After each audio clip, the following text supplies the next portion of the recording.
உனக்கு திராணி இருந்தால், நீ தைரியமானவன் என்றால், நீ கெத்துள்ளவன் என்றால், நேரவா மோதுவோம், நேரவா கரைப்போம், நேர வந்து புருவன் நான் தயாரா இருக்கேன். வேடமாளிதன் பிள்ளை என்றால், ஒரு பொம்பளை உங்களோட பிள்ளை என்றால் வந்து நேர சொல்ல, எனக்கு நான் வேடமாளிதன் நீக்கிறேன், பகிரங்கமாய் வட பேருக்கு முன்னுக்கு நான் சொல்றேன். அல்லது ரஞ்சன் பிள்ளை என்றால் நேர வந்து சொல்லு, நான் ரஞ்சனை நீக்கிறேன். சுரேன் பிள்ளை என்றால் நேர சொல்லி நான் நீக்கிறேன். கம்ப்யூட்டருக்கு பின்னால் இந்த கதைக்கிறவனுக்கெல்லாம் நான் பதிலளிக்க தயார். இந்த வருடம் செப்டம்பர் மாதம் தமிழர்கள் மீது நடந்த போர்க்குற்றங்கள், எங்களுக்கு நடந்த அநியாயங்களுக்கு எதிராக புதிய தீர்மானம் பெற இருக்கிறது. 47 நாடுகளில் 24 நாடுகள் எங்களுக்காக ஆதரவு அளிக்க வேண்டும்.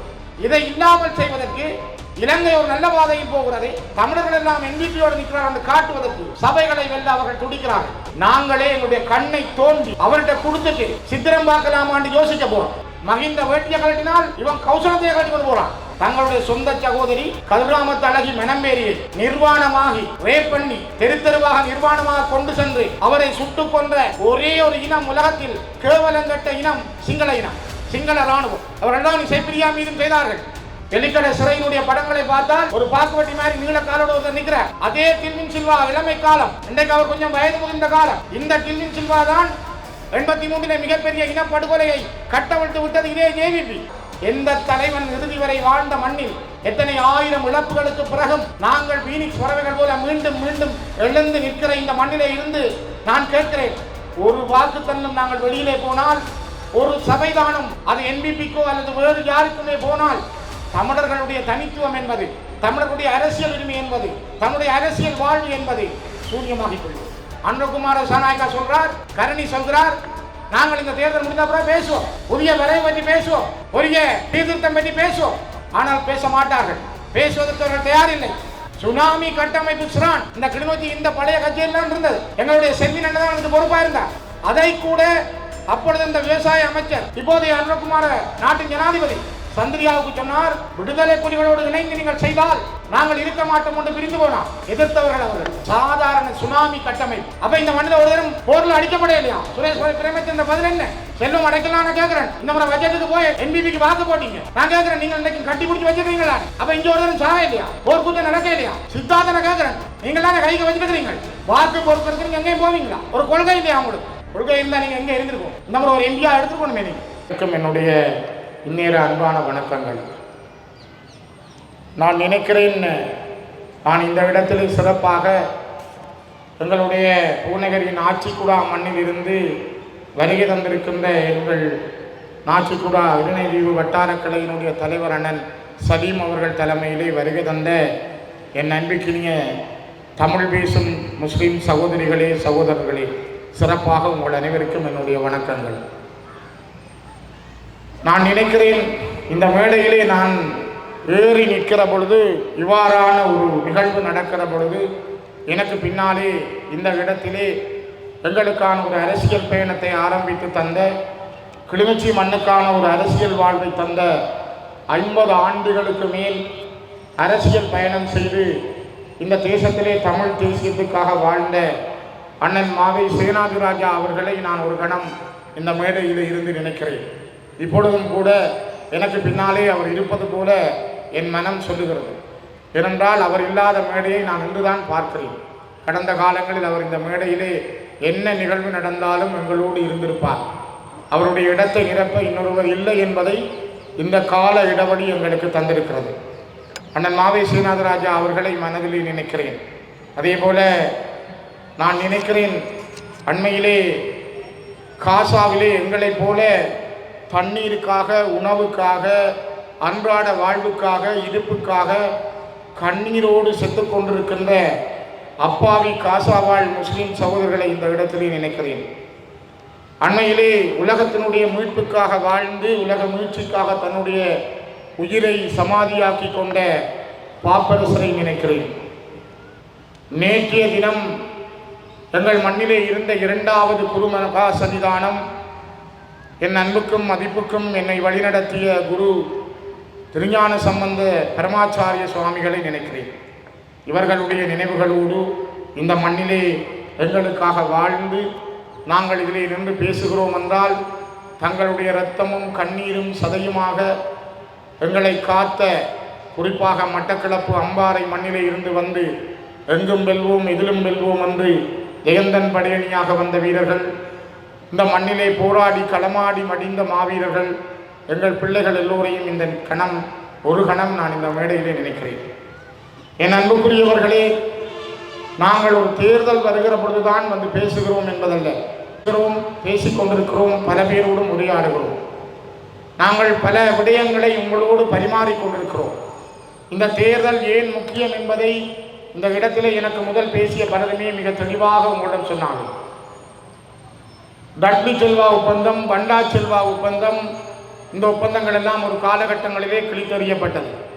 தந்தை செல்வா என்கின்ற அந்த பெருமனிதன் 1948களில் 49களின் ஆரம்பத்தில் ஆரம்பித்த இந்த தேசிய விடுதலை இயக்கம் தமிழ் தேசிய இனத்தினுடைய இருப்புக்கான சமஷ்டி அடிப்படையிலான ஒரு அரசியல் கொள்கையை முன்வைத்து பெடரல் பார்ட்டி, சமஷ்டி கட்சி என்ற பெயரோடு உருவாக்கப்பட்ட ஒரு தேசிய விடுதலை இயக்கம்.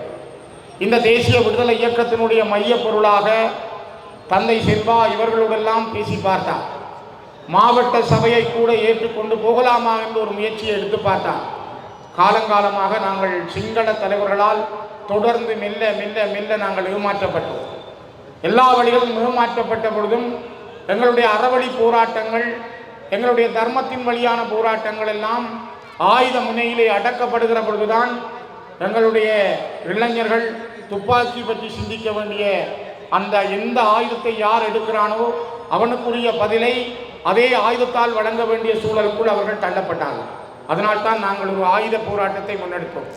இதனைத்தான் தலைவர் பிரபாகரன் அவர்கள் அனிதா பிரதாப் அவர்களுக்கு 1985ஆம் ஆண்டு வழங்கிய பேட்டியிலே சொன்னார், நாங்கள் ஆயுதங்கள் மீது காதல் கொண்டவர்கள் அல்ல, நாங்கள் ஆயுதங்களை விரும்பி தூக்கியவர்களும் அல்ல, எங்களுடைய மக்களுடைய பாதுகாப்புக்காக, எங்களுடைய பாதுகாப்புக்காக ஆயுதங்கள் எங்கள் மீது திணிக்கப்பட்டிருக்கிறது. தமிழீழ விடுதலை இயக்கத்தினுடைய தலைவராக இருந்த தங்கத்துரை அவர்கள் நீதிமன்றத்திலே மரண தண்டனை தீர்க்கப்பட்ட பொழுது நீதவான் கேட்டார், நீங்கள் என்ன சொல்ல விரும்புகிறீர்கள்? அவர் சொன்னார், நாங்கள் ஆயுதங்களை மீது காதல் கொண்டு விரும்பி தூக்கியவர்கள் அல்ல, ஆயுதங்கள் எங்களுடைய மக்களுக்காக, எங்களுடைய பாதுகாப்புக்காக நாங்கள் தூக்க நிர்பந்திக்கப்பட்டோம். இந்த இரண்டு பேருடைய வார்த்தைகளும் உலக பந்திலே, உலக வரலாற்றிலே இப்பொழுதும் உச்சரிக்கப்படுகின்ற வார்த்தைகள். இதனோடு சேர்ந்து தந்தை செல்வா 49ஆம் ஆண்டு கட்சியை தொடங்கி இளைஞர் சங்கத்திலே கட்சி ஆரம்பித்த பிற்பாடு மாவட்டபுரம் கந்தசுவாமியார் ஆலயத்துக்கு பக்கத்திலே வந்து பிரகடனத்தை செய்த பொழுது சொன்னார், நாங்கள் ஒரு இறமையுள்ள இனம், எங்களுடைய இறமை பறிக்கப்பட்டிருக்கிறது. ஒல்லாந்தர்கள், போர்த்துகேயர்கள், ஒல்லாந்தர்கள், ஆங்கிலேயர்கள் மாறி மாறி எங்கள் மீது ஆட்சி புரிந்து எங்களுடைய இறமையை பறித்தார்கள். அதனை இப்பொழுது சிங்களவரிடம் கொடுத்திருக்கிறார்கள். எங்களுடைய இறமையை மீட்டெடுப்பதற்காக நாங்கள் போராடுகிறோம். அந்த இறமையுள்ள இனம் இழந்து போன இறமையை மீட்பதற்காக போராடுகின்ற ஒரு களப்பயணம்தான் இந்த கட்சியினுடைய பயணம் என்று அவர் சொன்னார். அவருடைய அந்த வார்த்தைகள் தீர்க்க தரிசனமான வார்த்தைகள். தந்தை செல்வா, தலைவர் பிரபாகரன் இவர்களுடைய வார்த்தைகள் இந்த உலகத்திலே பேசப்படுகிறது. நீங்கள் அண்மைய நாட்களிலே பார்த்திருப்பீர்கள், அனிதா பிரதாப் அவர்கள் ஈரோடு இருக்கிறார். அவர் ஒரு வார்த்தை சொன்னார். இன்று ஒரு சில நாட்கள் ஒரு கிழமைக்குள் நீங்கள் பார்த்தால் யூடியூபிலே அல்லது நீங்கள் முகநூல்களிலே பார்க்கலாம். அவர் சொல்லுகிறார், ஒரு தர்மம் மிக்க நியாயமுள்ள ஒரு கர்ம வீரனாக பிரபாகரன் இருந்தார். நான் அவரை பல தடவைகள் சந்தித்திருக்கிறேன். நான் சந்தித்த பொழுது ஒரு முறை அவரிடம் கேட்டேன், பல கேள்விகளை நான் கேட்டிருக்கிறேன். ஆனால் நான் பிரபாகரனிடம் கேட்ட விருப்பமான கேள்வி, நான் கேட்டதுக்கு அவர் எனக்கு அளித்த விடையினுடைய விருப்பமான பதில், நீங்கள் எதை ஒரு நல்ல கேள்வியாக கருதுகிறீர்கள் என்று கேட்ட பொழுது அவர் சொன்னார், நீங்கள் எதை விரும்புகிறீர்கள் என்று கேட்ட கேள்விக்கு நான் சொல்லக்கூடியது, இயற்கை எனது நண்பன், வரலாறு எனது வழிகாட்டி, வாழ்க்கை எனது தத்துவாசிரியர். இதை சொன்னவர் மேதகு பிரபாகரன் அவர்கள். இதனை இப்பொழுதும் கூட அனிதா பிரதாப் அவர்கள் அண்மையிலே இதனை மீண்டும் ஞாபகப்படுத்தி இருக்கிறார்.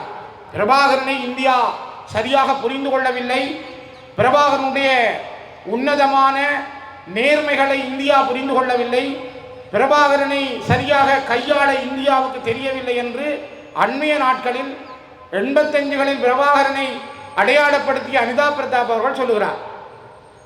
87ஆம் ஆண்டு கிளிநொச்சியிலே செந்திரேசா மகளிர் கல்லூரி மைதானத்தில் மாத்தியா அண்ணன், யோகி அண்ணன், தியாகி திலீபன், எங்களுடைய குருகுலபிதா கதிரவேல் பிள்ளை ஐயா, என்னுடைய வழிகாட்டி அன்புக்குரிய சோமசுந்தரம் பிள்ளை அம்மா இவர்கள் எல்லாம் அந்த மேடையில் இருக்கிறார்கள். தென்னங்குத்தி அடித்து தென்னங்குத்திக்கு மேலே மேடை. இப்பொழுதெல்லாம் இப்படி மேடைகள் இல்லை, தென்னங்குத்திகள் அடித்து மேடை. அந்த மேடையில் இவர்கள் இருக்கிறார்கள். அண்ணன் திலீபன் பேசினார், அண்ணன் யோகி பேசினார், இவர்களுக்கு முதல்ல அப்புஜி பேசினார், அம்மா சோமசுந்தரம் பிள்ளை அவர்கள் பேசினார். இன்றைக்கும் அவர் உயிரோடு இருக்கிறார். இந்த மேடையிலும் அவர் எத்தனை ஆண்டுகள் கடந்திருக்கிறார். நான் ஏன் இதை சொல்கிறேன் என்றால், வரலாறு எப்பொழுதும் இடவழிகளை வைத்திருப்பதில்லை.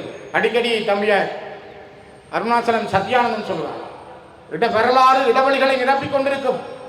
அந்த வரலாறு நாங்கள் நினைக்கிறோமோ இல்லையோ, சத்யானந்தன் சொல்வது போல நான் அடிக்கடி நினைப்பதுண்டு. நாங்கள் பயணம் சொல்லி போன பலரை பார்த்திருக்கிறோம் என்று அவர் சொல்லுவார். அதே போலதான் இந்த வரலாறு புதிய புதிய அத்தியாயங்களை தந்திருக்கிறது. இன்றைக்கு நீங்கள் அந்த மேடையில் பார்த்திருப்பீங்கள், எத்தனை புதிய முகங்கள், எத்தனை பேச்சாளர்கள், எத்தனை பேருடைய முகங்களை நீங்கள் பார்த்திருக்கிறீர்கள். சரித்திரம் திரும்புகிறது, வரலாறு திரும்புகிறது, வரலாறு புதிய அத்தியாயத்தை தேடுகிறது. நாங்கள் கடந்து வந்த பாதை மிக கடினமானது. நாங்கள் ஒப்பந்தங்களால் ஏமாற்றப்பட்டவர்கள், நாங்கள் புறக்கணிக்கப்பட்டவர்கள். நாங்கள் ரணில் பிரபா ஒப்பந்தம் எழுதப்பட்ட காலத்தில் 2001ஆம் ஆண்டில் இருந்து 2009ஆம் ஆண்டு வரை நம்பிக்கையோடு இருந்தோம், ஏதோ ஒன்று நடக்கப் போகிறது. இலங்கை இந்திய ஒப்பந்தம் இந்த மண்ணுக்கு வந்த பொழுது நாங்கள் நினைத்தோம் எங்களுக்கு ஒரு தீர்வு கிடைக்கப் போகிறது. எல்லாமே எங்களுக்கு முன்னாலே இல்லாமல் போய் கொண்டிருந்தது. நாங்கள் பேசிய வார்த்தைகள், செய்த ஒப்பந்தங்கள் கிழிக்கப்பட்டன. அண்மைய நாட்களில் சம்பந்தனியா தலைமையில் கூட கடந்த 10 ஆண்டுகள் பல பேச்சுவார்த்தைகள் நடந்தன. ஆனால் நாங்கள் இன்னும் ஒரு சான் முன்னேற முடியாமல் இருக்கிறோம். என்னுடைய இடங்களை இழந்து கொண்டிருக்கிறோம். தைட்டியிலே விகாரியை கட்டிவிட்டு சொல்லுகிறார்கள், அந்த விகாரியை எடுக்க முடியாது, காணியை சுற்றியுள்ள காணியையும் எடுக்க முனைகிறார்கள். 28ஆம் தேதி மார்ச் மாதம் ஒரு வர்த்தமானி அறிவித்தல் வந்திருக்கிறது. யாழ்ப்பாணம், கிளிநொச்சி, மன்னார், வவுனியா, முல்லைத்தீவு, வடக்கு கிழக்கிலே குறிப்பாக இந்த மாவட்டங்களில் 5000க்கு மேற்பட்ட ஏக்கர் காணிகளை இந்த அரசாங்கம் சுவீகரிக்கிறது. யாராவது உங்களுடைய காணி என்று சொன்னால் அடையாளப்படுத்துங்கள். புல்லாவளி, கட்டைக்காடு, வெத்திலக்கணி என்கிற வரலாற்றை தந்த ஆகாய கடல்வழி தாக்குதல் ஆனகரவிலே நடந்த புல்லாவளியில் இறங்கி வந்த சமர் பாதையிலே இருக்கிற காணிகள் தான் முழுமையாக அங்கே சுவீகரிக்க தயாராகிறது. வரலாற்றை அழித்து அந்த இடங்கள் சிங்கள குடியேற்றங்களுக்கு தயாராகிறது. மிக மோசமாக இருக்கிறது. இந்த அரசு மீது நான் வன்மையாக என்னுடைய கண்டனத்தை இந்த மக்கள் மத்தியில் இருந்து நான் செய்கிறேன். இந்த அரசை கண்டிக்கிறோம். எங்களுடைய காணி 18,000 பேர் யாழ்ப்பாண மண்ணிலே காணி இல்லாமல் இருக்கிறார்கள். 4300 பேர் கிளிநொச்சியிலே காணி இல்லாமல் இருக்கிறார்கள். பக்கத்திலே இருக்கிற சின்ன சின்ன காடுகளுக்கே நீங்கள் கண்டு போடுகிறீர்கள். ஆனால் காணியற்றவர்களுக்கு காணி வழங்க திராணி இல்லாத அரசு எங்களுடைய காணிகளை பிடித்து அதற்கு நீங்கள் உரிமை கோராவிட்டால் அதனை தென்பகுதியில் இருக்கிற வர்த்தகர்களுக்கு பண்ணைகள் அமைப்பதற்கும் குடியேற்றங்கள் செய்வதற்கும் தந்திரமான முறையை கையாளுகிறார்கள். மிக மோசமான ஒரு காலத்துக்குள் நாங்கள் வருகிறோம். ஆகவேதான் இந்த தேர்தலில் கூட அவர்கள் நினைக்கிறார்கள். ஒன்றை நீங்கள் தயவு செய்து புரிந்து கொள்ளுங்கள். அவர்கள் இந்த தேர்தலில் வெல்ல வேண்டும் என்று நினைப்பது எங்கள் மீது நடந்த இனப்படுகொலையை, எங்கள் மீது மேற்கொள்ளப்பட்ட போர் குற்றங்களை, எங்கள் மீது நடந்த மனித குலத்துக்கு எதிரான குற்றங்களை மறைப்பதற்கு முயற்சிக்கிறார்கள். நாங்கள் இறுதியாக கிளிநொச்சியிலே தான் எங்கள் தலைவனை பார்த்தோம். இறுதியாக நாங்கள் கிளிநொச்சியிலே தான் பல வரலாறுகளை படித்தோம். ஆனால் நாங்கள் முள்ளிவாய்க்கால் வரையும் போய் வந்த பிற்பாடு மறைந்த பேராயர் ராயப் யோசப் அவர்கள் 2008ஆம் ஆண்டிலே மன்னார், வவுனியா, முல்லைத்தீவிலும் கிளிநொச்சியிலும் யாழ்ப்பாணத்தினுடைய கிழக்கு பகுதியிலும் வவுனியாவினுடைய வடக்கு பகுதியிலும் எழுந்த மக்கள் எவ்வளவு பேர் திரும்ப 2009 மீள்குடியேறினார்கள், எவ்வளவு பேரை காணவில்லை. அவர் சொன்னார், தன்னுடைய அளவீடுகளின்படி 1,46,610 பேர் காணாமலும் கொன்றொழிக்கப்பட்டிருக்கிறார்கள். இந்த அறிக்கையை சமர்ப்பித்து கொஞ்ச நாட்களில் அவர் இலங்கையினுடைய இராணுவ உலங்கு வானூர்தியில் தள்ளாடியிலே வந்திறங்கி தேநீர் அருந்தி தன்னுடைய இடத்துக்கு சென்றிருந்தார். தேநீர் அருந்திய கொஞ்ச நாட்களில் அவர் மரணத்தினுடைய படுக்கைக்கு சென்றார். இதற்கு பின்னாலே இருக்கிற செய்தி மர்மமானது. ஆனால் ஒரு மதகுருவாக, ஒரு அரசியல்வாதி அல்ல, ஒரு பேராயராக எங்களுக்கு நடந்த அநியாயத்தை, எங்களுக்கு நடந்த படுகொலைகளை, எங்களுக்கு நடந்த நீதிக்கு புறம்பான கொலைகளை உலகத்தினுடைய கண்களுக்கும் உலகத்தினுடைய இதயங்களுக்கும் உலகத்தினுடைய ஈரமான இதயம் உள்ள ஒவ்வொரு மனிதர்களுக்கும் கொண்டு சென்ற பேராயர் ராயப்பு யோசப் அவர்கள். அதனால்தான் இன்றைக்கு உலக நாடுகள் அல்லது இன்றைக்கு ஜெனீவாவில் இருக்கின்ற மனித உரிமை ஆணையம் அல்லது இந்த கடைசி யுத்தத்தை தங்களுடைய சேட்டலைட் செய்மதிகள் மூலம் படம் பிடித்த நாடுகள் ஆவணங்களை கையிலே வைத்திருக்கிறார்கள். அவர்களுக்கு தேவை வரும் பொழுது இலங்கைக்கு இருக்குவார்கள். தங்களுடைய தேவை விலகினால் அவர்கள் எங்களை கைவிடுவார்கள். நாங்கள் கைவிடப்படாமல் இருக்க வேண்டும் என்றால் நாங்கள் ஒரு இனமாக, ஒரு ஒற்றை தலைமைக்கு கீழ் நாங்கள் ஒரு அணியாக, ஒரு பலமான சக்தியாக நாங்கள் இருந்தே ஆக வேண்டும். அதை விட்டு நாங்கள் சிதறி சின்னாபின்னமாகினால், உடைந்து போனால் எங்களுக்காக பேச யாரும் இருக்க மாட்டார்கள். யோசித்து பாருங்கள். இதுதான் வரலாறு.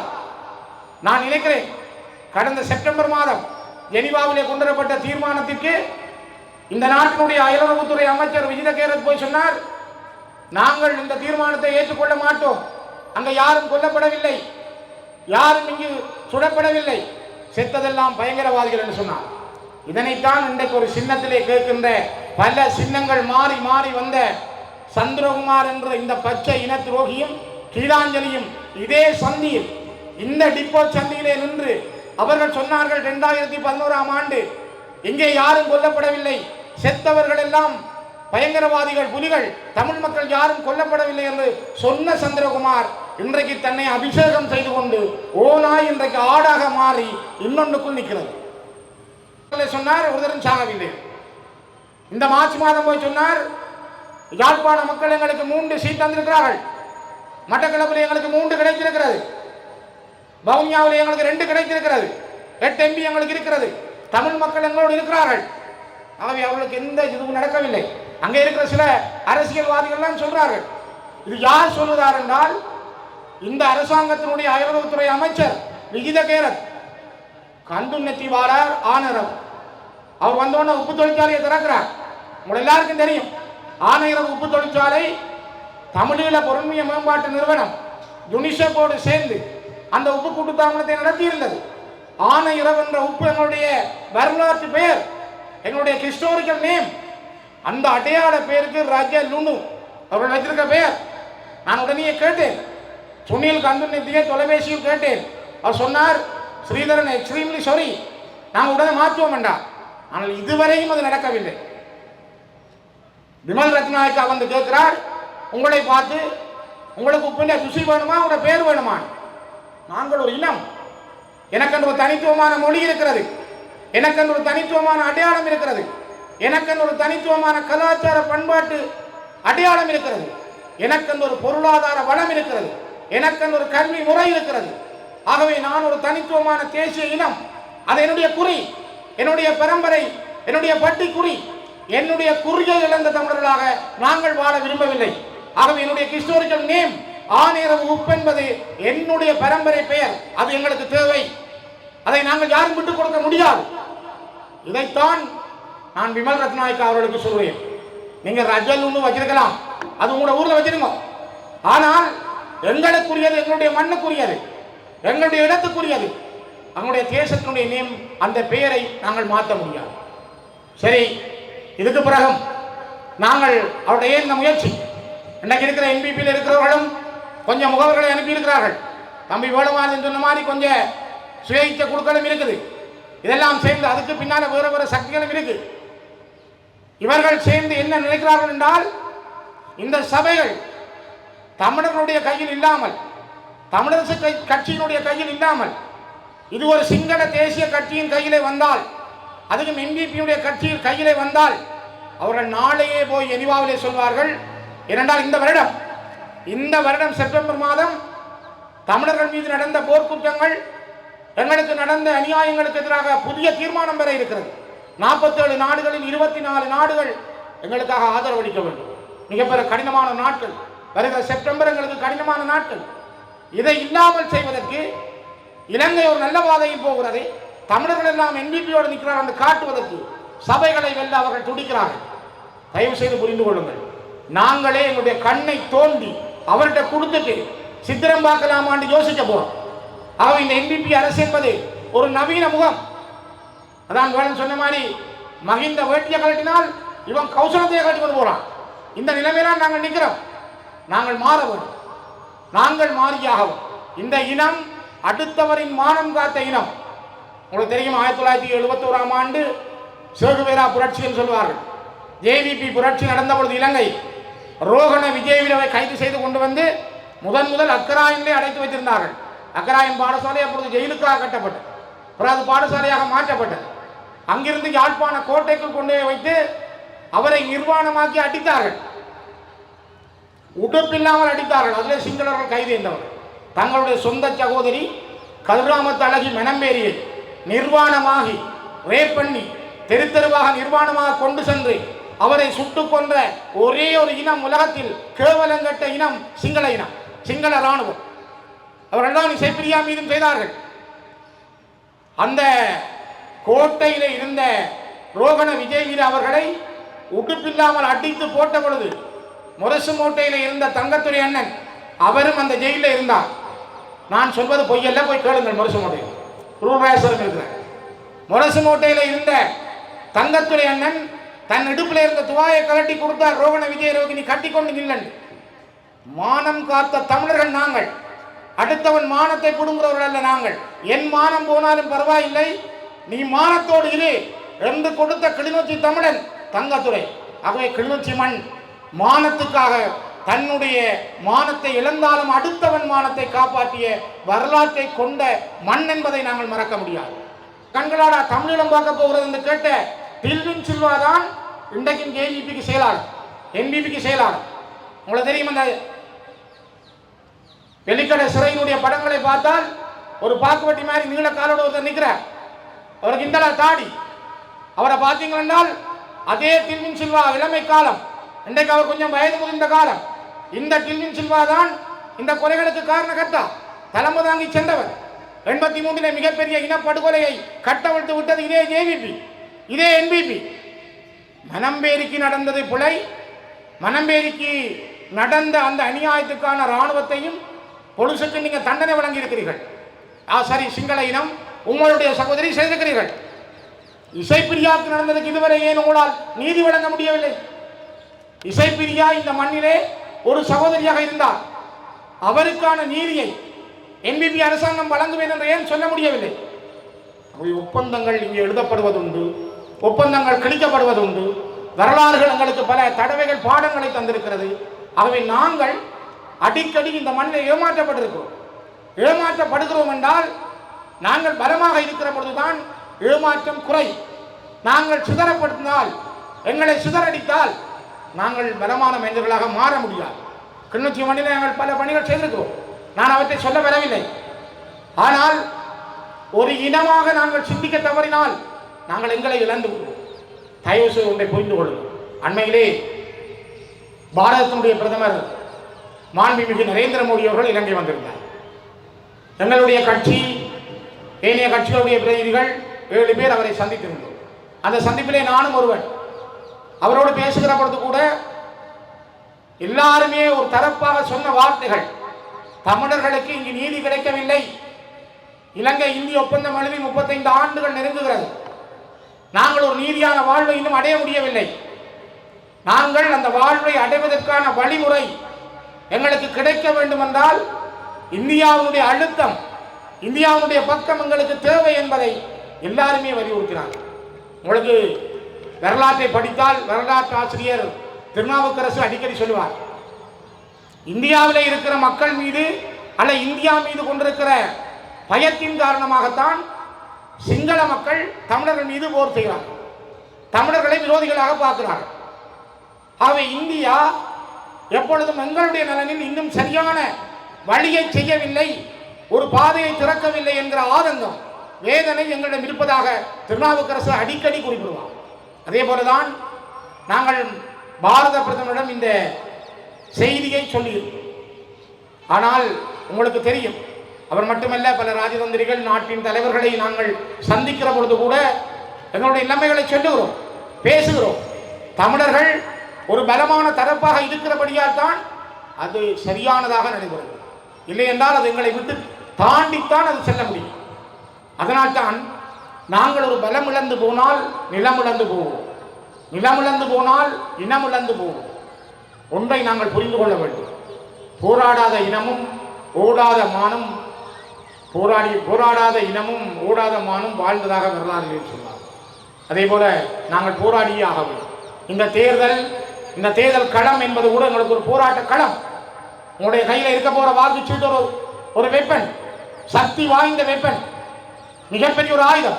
இந்த ஆயுதம் சரியாக பயன்படுத்தப்பட்டால், சரியான தாக்கத்தில் நீங்க அடித்தால்தான் நாங்கள் இந்த மண்ணிலே வாழ முடியும். அதற்கான வாழ்க்கை எங்களை நோக்கி நகர முடியும். அன்புக்குரியவர்களே, நான் ஒரு விஷயத்தை குறிப்பிட விரும்புகிறேன். இந்த மண்ணில் நாங்கள் நீண்ட காலம் போராடி இருக்கிறோம். ஜெனீவாவிலே தீர்மானம் கொண்டு வரப்பட்டிருக்கிறது. இன்றைக்கும் உலகம் எங்களை ஒரு கருவியாக பார்க்கிறது. அழிந்தாலும் விழ எழுந்தாலும் தமிழர்களை உலகம் பார்க்க சந்திக்க விரும்புகிறார்கள். நாளை கூட இலங்கைக்கான GSP+ வழங்குவது சம்பந்தமாக கொழும்பிலே ஐரோப்பிய ஒன்றியத்திலிருந்து வந்த குழுவோடு ஒரு சந்திப்பு உண்டு. இப்ப நாளை அவர்கள் ஏன் தமிழ் தரப்பை சந்திக்க வேண்டும்? தமிழர்களுடைய கோரிக்கை என்ன? பயங்கரவாத தடை சட்டம் எப்படி அவர்கள் மீது விதிக்கப்பட்டிருக்கிறது? அவர்கள் எவ்வாறெல்லாம் நசுக்கப்படுகிறார்கள்? அவர்களுக்கான தீர்வு என்ன? அந்த தீர்வை வழங்குவதில் இந்த அரசுக்கு என்ன அழுத்தத்தை பிரயோகிக்க முடியும் என்பதை அவர்கள் பார்க்கிறார்கள். ஆகவேதான் இது ஒரு மிக முக்கியமான தேர்தல். இந்த தேர்தல் நீங்கள் சரியாக புரிந்து கொண்டால், நாங்கள் எந்த இடத்திலும், நான் இந்த கிளிநொச்சி மண்ணிலே இருந்து பேசுகிறேன். அம்பாறையிலே இருக்கின்ற என் தமிழ் தேசிய உறவுகளுக்காக, மட்டக்களப்பிலே மண்ணிலே உள்ள என் தமிழ் தேசிய உறவுகளுக்காக, திருகோணமலையிலே உள்ள என் தமிழ் தேசிய உறவுகளுக்காக, முல்லைத்தீவு, வவுனியா, மன்னார், யாழ்ப்பாண மண்ணிலே உள்ள தமிழ் தேசிய உறவுகளுக்காக, எந்த தலைவன் இறுதி வரை வாழ்ந்த மண்ணில் எத்தனை ஆயிரம் இழப்புகளுக்கு பிறகும் நாங்கள் பீனிக்ஸ் பறவைகள் போல மீண்டும் மீண்டும் எழுந்து நிற்கிற இந்த மண்ணிலே இருந்து நான் கேட்கிறேன், ஒரு வாக்கு தன்னும் நாங்கள் வெளியிலே போனால், ஒரு சபைதானும் அது NPPக்கோ அல்லது வேறு யாருக்குமே போனால், தமிழர்களுடைய தனித்துவம் என்பது, தமிழர்களுடைய அரசியல் உரிமை என்பது, தமிழுடைய அரசியல் வாழ்வு என்பது சூன்யமாகி கொள்வது. எங்களை அழிக்க முனைகிறார்கள். எங்கள் மீது தொடுத்திருக்கிற யுத்தம் மௌனமானது, மிக நூதனமானது. அது எங்களுக்கு தெரியவில்லை. அவர்கள் நல்லவர்கள் போல நட்பானவர்கள் பாய்ந்து வந்தவர்களை, பல பேருக்கு சேவகம் செய்தவர்களை தம்பசம் எடுத்திருக்கிறார்கள். ஆகவே இந்த தேர்தல் எங்களை பொறுத்த வரைக்கும் ஒரு ரணகளம், ஒரு குருஷேத்திர போர். இந்த போர் நாங்கள் வெண்டையாக வேண்டும். நான் நினைக்கிறேன், இதே மைதானத்தில் போன ஜனாதிபதி தேர்தல் நேரம் நாங்கள் ஒரு பொது வேட்பாளருக்கு வாக்களியுங்கள் என்று மக்களிடம் கேட்டோம். எங்களுடைய மக்கள் துரதிர்ஷ்டவசமாக ஒரு 10 லட்சம் மக்கள் நாங்கள் ஒரு பொது வேட்பாளருக்காக, எங்களுக்கு நடந்தது இனப்படுகொலை, 12,000 பேர் இன்னும் காணாமல் போயிருக்கிறார்கள். வலிந்து காணாமல் ஆக்கப்பட்டவர்களுக்கு சர்வதேச நீதி வேண்டும். நாங்கள் 80 வருஷங்களுக்கு மேலாக சமஷ்டி அடிப்படையிலான அரசியல் தீர்வை கோருகிறோம். இந்த விடயங்களை வலியுறுத்தி 10 லட்சம் தமிழ் மக்கள் வடக்கு கிழக்கிலே நாங்கள் வாக்களித்திருந்தால் அது ஒரு பொதுசன வாக்கெடுப்பாக மாறியிருக்கு. உலகத்தில் எங்களுக்கான ஒரு பெரிய செய்தியை சொல்லியிருக்கு. துரதிர்ஷ்டவசமாக நாங்கள் ஏமாற்றப்பட்டோம். நாங்கள் தவறான நல்ல முடிவு, நியாயமான தீர்மானம் எடுக்க வேண்டிய நேரத்தில், சரியான தீர்மானம் எடுக்க வேண்டிய நேரத்தில் தவறான தீர்மானத்தை எடுத்துக்கொண்டோம். அதனால் எங்களுடைய மக்கள் தோல்வியை சந்தித்தார்கள். இன்றைக்கு பிரித்தானியா சவீந்திர சில்வா மீது தடை, கருணாகுடம் மீது தடை, டயஸ் மீது தடை, ஒட்டுக்குழு கருணா மீது தடை, சொத்துக்கள் புறக்கணிப்பு, சொத்துக்கள் முடக்கம், ஐரோப்பாவுக்குள் போக முடியாது, பிரித்தானியாவுக்குள் போக முடியாது. நாங்கள் ஓடி போய் காலுக்கு மேல காலை போட்டிருந்து பிரித்தானிய தீர்மானத்தை வருக என்று வரவேற்கிறோம். ஆனால் எங்களுடைய மக்கள், நாங்கள் திரண்டு போய் ஒரு பொது கொள்கைக்காக, ஒரு சன திரட்சிக்காக நாங்கள் ஒன்று சேர்வதை பலர் தடுக்கிறார்கள். இதுதான் யதார்த்தம். உண்மைகளை நாங்கள் இழந்து விடுகிறோம், யதார்த்தங்களை நாங்கள் புறந்தள்ளி விடுகிறோம், காலத்தில் செய்ய வேண்டிய கடமைகளை நாங்கள் இழந்து நிற்கிறோம். ஆகவேதான் அன்புக்குரியவர்களே, போராட்டங்கள் அல்லது களங்களுக்கான வாய்ப்புகள் என்பது சில நேரங்களில் எங்களுக்கு கிடைக்கும். எங்களுடைய அரசியல் தொடக்கம் என்பது வெறுமனே 2015 இருந்து 19 வரை இருந்த இடைக்காலத்தில் பேசப்பட்ட ஒரு அறிக்கையின் தொடக்கம் அல்ல. AVP சொல்கிறது, பேச்சளவில் சொல்கிறார்கள். அனுகுமார சனாயக்கா சொல்றார், கரணி சொல்கிறார், நாங்கள் இந்த தேர்தல் முடிந்த பிறகு பேசுவோம், புதிய வரைவு பற்றி பேசுவோம், புதிய சீர்திருத்தம் பற்றி பேசுவோம். ஆனால் பேச மாட்டார்கள். பேசுவதற்கு அவர்கள் தயாரில்லை. அவர்கள் மாகாண சபையை நடத்தக்கூட அவர்கள் தயாரில்லை. ஏனென்றால் இணைந்திருந்த மாகாண சபையை, வடக்கு கிழக்கை நீதிமன்றத்தினூடாக பிரித்தவர்கள் அவர்கள். சுனாமி கட்டமைப்பு சிரான் இந்த கிளிநொச்சி இந்த பழைய கட்சியெல்லாம் இருந்தது. எங்களுடைய செல்வி நண்பன் அதுக்கு பொறுப்பாக இருந்தார். அதை கூட அப்பொழுது இந்த விவசாய அமைச்சர் இப்போதைய அருணகுமார நாட்டின் ஜனாதிபதி சந்திரியாவுக்கு சொன்னார், விடுதலை புலிகளோடு இணைந்து நீங்கள் செய்தால் நாங்கள் இருக்க மாட்டோம் என்று பிரிந்து போனார். எதிர்த்தவர்கள் அவர்கள். சாதாரண சுனாமி கட்டமைப்பு. சுனாமி நேரம் விடுதலை புலிகள் மிக கனதியாக பணியாற்றினார்கள். விடுதலை புலிகள் நேர்மையாக பணியாற்றினார்கள். உயிரை காக்க போராடினார்கள். எத்தனையோ சிங்கள உயிர்களை காப்பாற்றினார்கள். அகப்பட்டு வந்த ஆமிக்காரரையே இராணுவத்தையே காப்பாற்றி கேம்புக்கு அனுப்பி வைத்தார்கள் என்று உலகம் போற்றுகிறது. அமெரிக்காவினுடைய சுனாமி கட்டமைப்புக்கு பொறுப்பாக இருந்த முன்னாள் ஜனாதிபதி பில் கிளின்டன் இலங்கை வந்த பொழுது எங்களுடைய புனர்வாழ்வு கழகத்தினுடைய பொறுப்பாளர் ரஜி அன்னைக்கு கைதாக கொடுத்து வாழ்த்தினார். நீங்கள் பொடிக்கலாம், நீங்களாம் மனுஷர்களான்னு சொன்னார். நீங்கள்லாம் நல்லா செய்தீங்க. ஒரு போரியல் இயக்கம், நீங்கள் விடுதலைக்காக போராடுற இயக்கம். ஆனால் சுனாமியை நீங்கள் கையாண்ட விதம், நீங்கள் அதை கையாண்ட சூழல் மிக அபாரம் என்று சொன்னார். ஆகவே வரலாறு எங்களுக்கு பாடங்களை தந்திருக்கிறது. உலகம் எங்களை விட்டு பார்க்கிறது. நாங்கள் செத்து பிளந்து அழிந்து போனாலும் இந்த மண்ணில் நிமிந்து வந்திருக்கிறோம். இதில் இருந்து ஒருத்தர் இதே மைதானத்தில் டெலிபோனுக்கு வாக்கு கேட்டார். உங்களுக்கு தெரியும், அந்த நேரம் கேட்டார் ஜனாதிபதியா அவர் ஒன்றும் போடுங்க. பிறகு அவருக்கு போட்ட 30,000 பேரும் கிளிநொச்சியில் தனக்கு போடுங்கணும் என்று அதே சின்னத்துக்கு பின்னால் ஓடினார். அதுக்கு சில பேர் சப்போர்ட்டாக இருந்தார்கள், எங்களோட தீவிரவர்கள். கடைசி அவர் எடுத்த வாக்கு என்ன, அவருக்கு நடந்தது என்ன? இன்றைக்கு அவர் யோசிச்சு பாருங்க. அவர் தான் இல்லைன்னு சொன்னவர் ஒருத்தரும் சாக இல்லை, ஒருத்தரும் அடியே இல்லை. செத்த முழுக்க புலிகள். உன்னை நீராவில எங்களுக்கு தண்ணி இல்லை, எங்களுக்கு மின்சாரம் இல்லைன்னா நீ இப்படி கடற்கரையாக நடந்து போ. அந்த சாலையில் சூசைந்த கொடியும் தமிழ்ச்சென்ன கொடியும் கிடக்கு போய் அங்கே கேளுண்டாராம். இதே சந்திரகுமார் சொன்னவர் உயிரோடு இருக்கிறார். இன்றைக்கு ஒரு பெண்ணுக்கு தான் சொன்னது, ஒரு பெண் போராளி கரண் மின்சாரம் கேட்டதுக்கு சந்திரகுமார் சொன்னது, நீ இப்படி கடற்கரையாக நடந்து போ, சாலையில் சூசைந்த கொடி கிடக்குது, தமிழ்ச்சென்ன கொடியும் கிடக்கு போய் கேளு. இன்றைக்கு அவர் வந்து எங்க நிற்கிறார்? டிஎன்டதை மறைச்சு ரஞ்சன் சொன்ன மாதிரி டிஎன்ஏ போட்டுக்கொண்டு நிற்கிற ஒரு கேவலங்கட்ட கூட்டத்துக்கு பின்னால தன்னை அபிஷேகம் செய்து கொண்டு நிற்கிறார். இப்போ நான் கேட்கிறேன், அப்போ ஒருத்தரும் சாக இல்லையா? நான் இபிஆர் தலைவர் சுரேஷ் பிரேமச்சந்திரனை கேட்கிறேன், நீங்க உங்களோட வச்சிருக்கையான அவரு, அப்ப இந்த மண்ணில் ஒருத்தரும் போரில் அடிக்கப்பட இல்லையா? சுரேஷ் பிரேமச்சந்திர பதில் என்ன? செல்வம் அடைக்கலாம் கேட்கிறேன். இந்த முறை பட்ஜெட்டுக்கு போய் என்பிபிக்கு வாக்கு போட்டீங்க. நான் கேட்கிறேன், நீங்கள் இன்றைக்கு கட்டி பிடிச்சி வச்சிருக்கீங்களா? அப்ப இங்க ஒருத்தரும் சாக இல்லையா? போர்க்குற்றம் நடக்க இல்லையா? இங்க இன அழிப்பு நடக்க இல்லையா? சித்தாந்தனை கேட்கிறேன், நீங்களாம் கைக்கு வச்சுருக்கிறீங்க, வாக்கு பொறுக்கிறதுக்கு நீங்க எங்கேயும் போவீங்களா? ஒரு கொள்கை இல்லையா உங்களுக்கு? கொள்கை இருந்தால் நீங்க எங்க இருந்திருக்கோம்? இந்த மாதிரி ஒரு எம்பியா எடுத்துக்கணுமே. நீங்க உங்களுக்கு என்ன கொள்கை? உங்களுக்கு கொள்கையும் இல்லை, கோதாரியும் இல்லை. நீங்க எப்படி அடிப்படையில் வாழ முடியும்? நீங்கள் இவர்களை ஏன் வச்சிருக்கிறீங்க?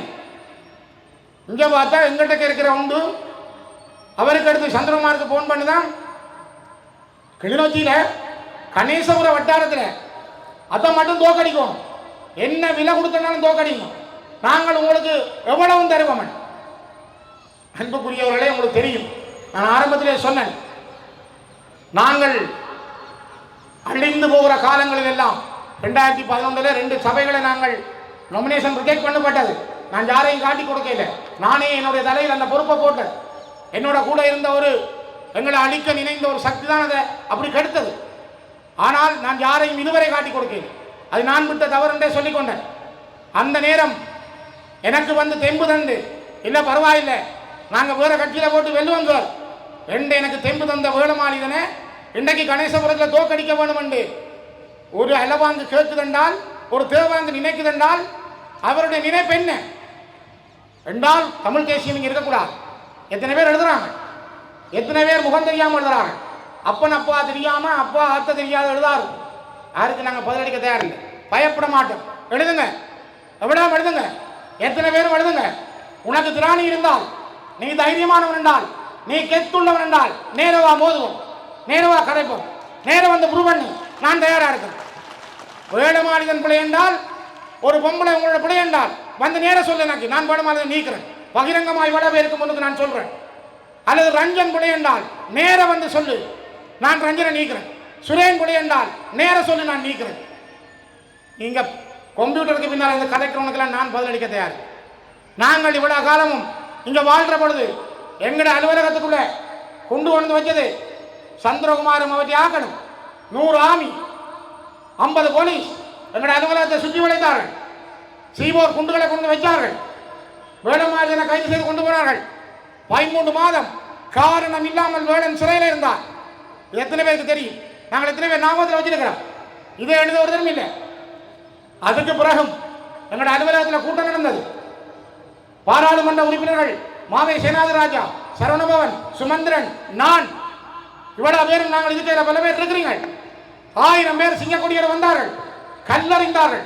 சிஐடி, ராணுவ சிஐடி, போலீஸ் சிஐடி இவ்வளவு பேரும் பின்பக்கம் முன்பக்கம் எல்லாம் நின்று தாக்கினார்கள்.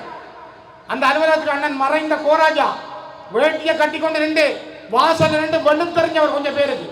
தம்பி ஜீவநாயகம் அவனுக்கு முகம் உடைஞ்சது. 2 அடித்த இந்த வரலாற்றை மறக்க முடியாது. நான் இன்னைக்கு வீடியோ வச்சிருக்கேன், ஆதாரங்கள் வச்சிருக்கேன். ஆகவே நாங்கள் சாதாரண பஞ்சன மெத்தையில படுத்த அரசியல் செய்யல. நாங்கள் நடந்து வந்த பாதை கரடு முரடானது, மிக மோசமானது. நாங்கள் அந்த மோசமான பாதைகளுக்குள்ளால் மெல்ல மெல்ல மெல்ல எங்களை தகவமைத்துத்தான் இன்றைக்கு உங்களை எல்லாம் கட்டி அணைத்து அரவணைத்து இந்த அரசியல் பயணத்தை இந்த கிளிநொச்சி மண்ணில் செய்கிறோம். வேடமாதிரியை தோற்கடித்தால் கிளிநொச்சியில் சிறியிருந்த ஆட்டம் க்ளோஸ். சுரேனை இல்லாமல் செய்தால் சுரேந்த கதை முடிஞ்சுது, சிறிய கதை முடிஞ்சுது. போய் ஒரு சட்டத்திரணி, சாவத்தில் இருக்கிற சட்டத்திரணி அவர் போய் பழைய கேட்கிறாராம் ஒருத்தர்கிட்ட, சுரேனை எப்படி தோற்கடிக்கிறது? சுரேனை தோற்கடிக்கணும், அதுக்கு உனக்கு எவ்வளோ தரணும், எப்படி செய்யலாம்? இது ஒரு சட்டத்திரணி. இந்த கட்சின்னு கேட்காதீங்க, கேட்ட மானங்கட்ட சீனியம். வேடனை தோற்கடிக்கணும்னு கேட்டவர் எந்த கட்சின்னு கேட்காதீங்க, கேட்டீங்கன்னா நாங்கள் இதே மறந்து முடியாகும். அப்படிப்பட்ட ஆக்கள், அப்படி கேவலம். உடனே அந்த அந்த எங்க கட்சி சார்பாக ஒரு அவரோட 15 பேர் இருந்தா உடனே அவர் ரெடிமேட் ஷூ எடுக்குதுன்றார். அவர் ரெடிமேட் கேட்கிறேன் மைக்கில் விட்ட அவங்க இருந்தாக்கன்னா எங்களுக்கு சொன்னார்கள். யோசிச்சு பாருங்க எப்படி இருக்கண்டு. கட்சிக்குள்ளேயே அவனை தோக்கடிக்கணும், இவனை தோக்கடிக்கணும். மணியங்குளத்தில் இருக்கிற ஒருத்தர் எடுத்து உதயநாள் இருக்கிற பிள்ளைக்கு சொல்றாரா நீ வேலை செய்யாத வீட்டு கேட்க. அவர் போல செயலாளர் கேட்கிறாரா இன்றைக்கு குழப்பத்துக்கு ஒருவர் வருவார், நீங்க தயாரா இருக்கீங்க. எப்படி இருக்கு? நான் உண்மை சொல்றேன், நாங்கள் செய்கிற அரசியல் அறம் சார்ந்து, நாங்கள் செய்கிற அரசியல் தர்மம் சார்ந்து. யாரையும் தாக்க வேண்டும் என்ற நோக்கம் எங்களுக்கு இல்லை, யாரையும் அழிக்க வேண்டும் என்ற நோக்கம் இல்லை. நாங்கள் ஒரு நேர்மையான பாதையில், கண்ணியமான பாதையில், அறத்தின் வழியில் அரசியலை கொண்டு போகத்தான் ஒவ்வொருவரிடம் கேட்கிறோம். நான் நினைக்கிறேன் இந்த மண்ணில் இருந்து கூட நான் சொல்லுவது, வடக்கிலும் கிழக்கிலும் வாழுகின்ற மக்கள் நாங்கள் தவறான முடிவுகளை எடுத்துவிட்டால், நாங்கள் தவறாக எங்களுடைய வாக்குகளை போட்டுவிட்டால், நாளை இந்த சமூகம், இந்த இனம் இந்த மண்ணில் இருக்கக்கூடிய சக்தியை இழந்துவிடும். அதனால்தான் இந்த NPP அரசு என்பது மிக கொடூரமான அரசு, கொலை செய்த அரசு. இவர்கள் இன்றைக்கு ஒரு முலாம் பூசப்பட்டிருக்கிறது. JVPக்கான முலாம் NPP. சிரிப்பார்கள், சிரிப்புக்குள்ளே அவ்வளவும் கொலை இருக்கிறது, கண்ணீர் இருக்கிறது. ஆனால் நாங்கள் பேச தயார்னு சொல்லி உங்களோட பேச தயார்னு சொல்லிக்கிறோம். நான் நேரடியாக அனுபகுமாரை சந்தித்து காய்த்திருக்கிறேன், பாராளுமன்ற குழுவாக சென்று காய்த்திருக்கிறேன். உங்களோட பேச நாங்கள் தயார். ஆனால் இதுவரை அவர்கள் பேச தயார். பசியுள்ளவர்கள் நாங்கள் தான். யாருக்கு தேவை, யாருக்கு தீர்வு தேவை?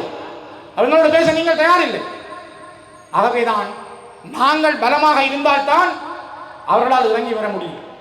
அன்புக்குரியவர்களே, இந்த தேர்தல் சாதாரணமானதல்ல. இது ஒரு மிக மிக கனதியான தேர்தல். இது ஒரு மக்களிடம் இருக்கிற ஊராட்சி மன்றத்திலே 40 வட்டாரங்கள், 75 பேர் வேட்பாளர்கள்.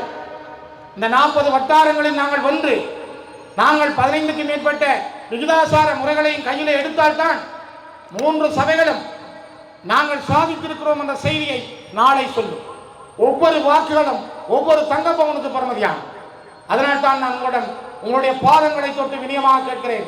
உங்களோடு மட்டுமல்ல, இன்னும் வராதவர்களை, எங்கெங்கே இருப்பவர்களை நீங்கள் கேளுங்கள். எங்களுடைய தேச விடுதலைக்காக மாண்டு போன மாவீரர்களுக்காக, இந்த மண்ணிலே விதைக்கப்பட்ட உயிர்களுக்காக இந்த வாக்குகள் மிக முக்கியமான, மிக மிக தேவையான. ஆகவே இந்த காலத்தினுடைய கனதியும் இந்த காலத்தினுடைய தேவையும் நாங்கள் உணர்ந்து, உண்மைகளை யாருக்கும் விட்டுக் கொடுக்காமல், பல யுத்தங்களை கடந்து சென்றிருந்தாலும் கூட இன்னும் ஒரு உண்மையை நான் சொல்லுகிறேன். இதில் இருந்து ஒரு கொஞ்சம் தூரம் ஜேமன் டேக் இருக்கு. அறிவியல் நகரில் ஜேமன் டேக் என்று கேள்விப்பட்டிருக்கீங்க. கிளிநொச்சி மாவட்டத்தில், முல்லைத்தீவு மாவட்டத்தில் யுத்தத்தால் பாதிக்கப்பட்ட இளைஞர்களுக்கு தொழில் பயிற்சி வழங்குவதற்காக உருவாக்கப்பட்ட ஜேமன் டெக். இந்த ஜேமன் டெக் நிறுவனத்திலே ஒவ்வொரு வருஷமும் விண்ணப்பம் செய்கின்ற தமிழ் இளைஞர்கள் உள்வாங்கப்படாமல் கொழும்பிலேயும் கடுத்துறையிலும் கம்பகாவிலும் இருக்கிற சிங்கள இளைஞர்கள் ரகசியமாக உள்வாங்கப்பட்டு ஒவ்வொரு பட்சுக்கும் ஒவ்வொரு படிப்பு பிரிவுக்கும் 80 பேர் 90 பேர் என ஜேமன் டெக்கு சிங்கள இளைஞர்கள் அனுப்பப்படுகிறார்.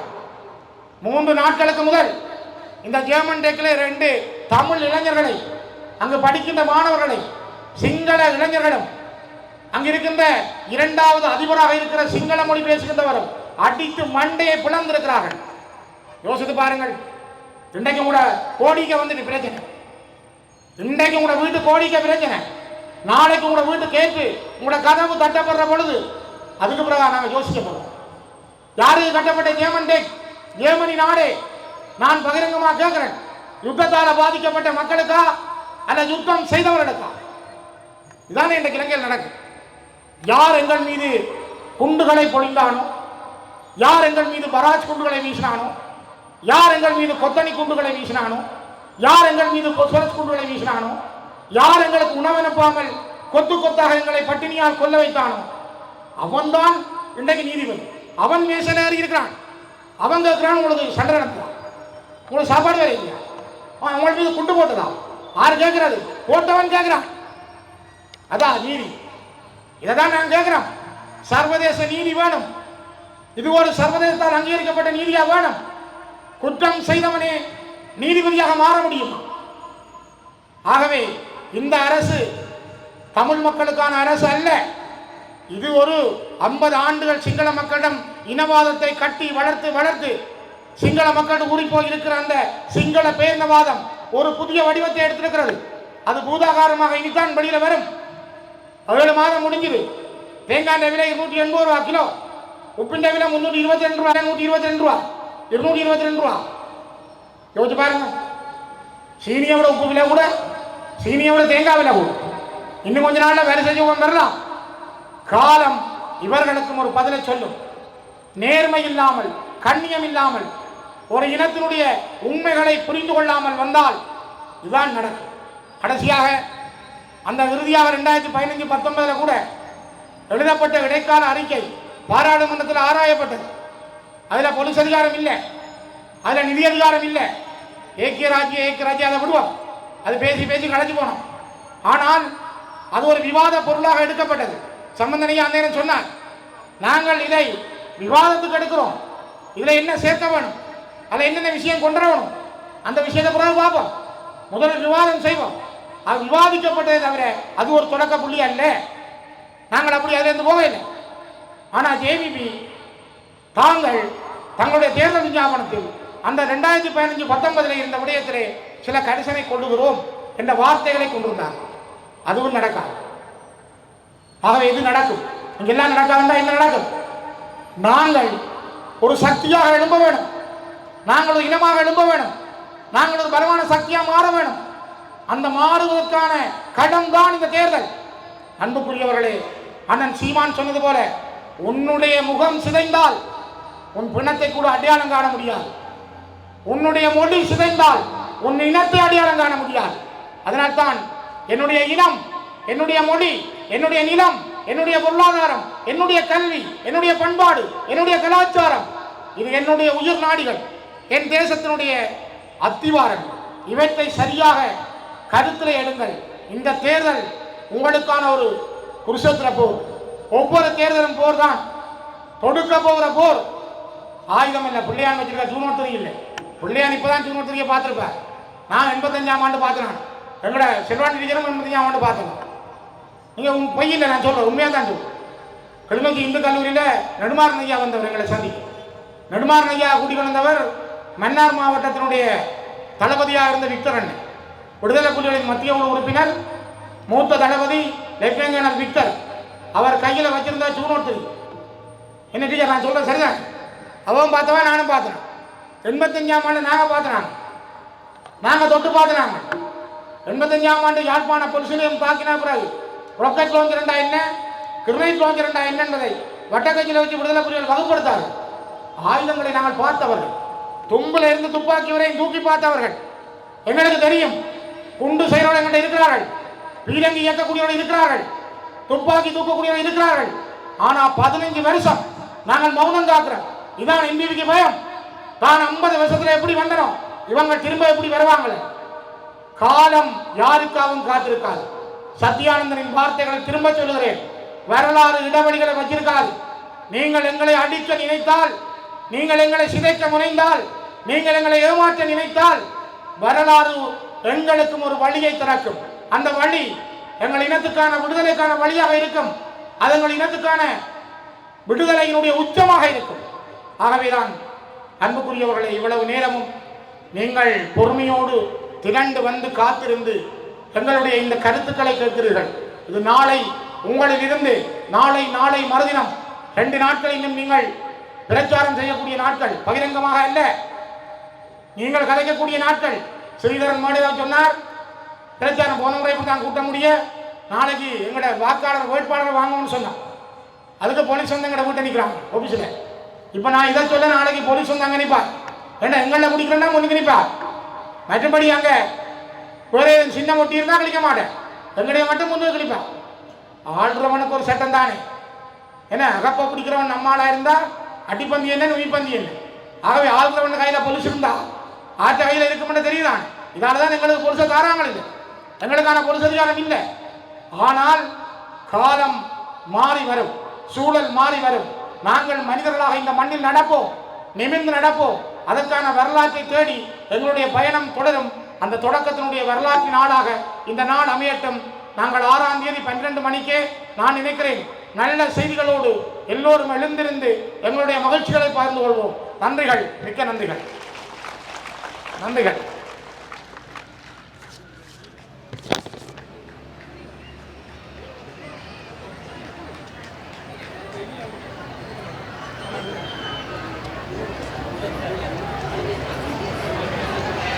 பிரச்சார